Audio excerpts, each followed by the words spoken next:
Aliw o panganib, ang kwento ng laro na paghiwalayin ang tahanan. Marami ngayon ang nag-enjoy sa online sugal, isang pindot lang pira ang kapalit. Pero alam mo ba, minsan hindi pira ang nawawala kundi ang pamilya, ang tiwala at ang kinabukasan. May isang ama, simpleng empleyado, nakapasok sa color game. Sa kapapanood ng content, sa una panalo, umabot sa 20,000 pesos. Pero hindi siya tumigil. Sa bandang huli halos wala na siyang mauwing ulam sa mga anak niya. Isang araw nakita siya ng anak niya umiyak habang hawak ang cellphone. "Pa, bakit ka umiyak?" Sagot niya, "Anak, sugal pala ito, akala ko laro lang."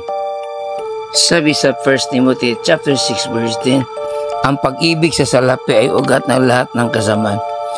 Hindi masama ang pera, pero kapag ito ang pinagmumula ng kasayahan at umaasa tayo sa swerte kaysa sa Diyos, delikado. Sabi rin sa Kawikaan 13:11, ang kayamanang makuha sa madaling paraan ay madaling mawawala. Kapatid, hindi kita hinuhusgahan, pero baka panahon na para isipin saan patungo ang ating mga choices. Hindi ba't masarap kumita ng may peace of mind kaysa tumaya araw-araw sa alanganin? Hindi lahat ng trending ay tama, pero pwedeng gamitin ang trending para ikalat ang tama. Share mo ito kung may kilala kang nalulung sa sugal. Baka ito na ang mensahe ng Diyos para sa kanya.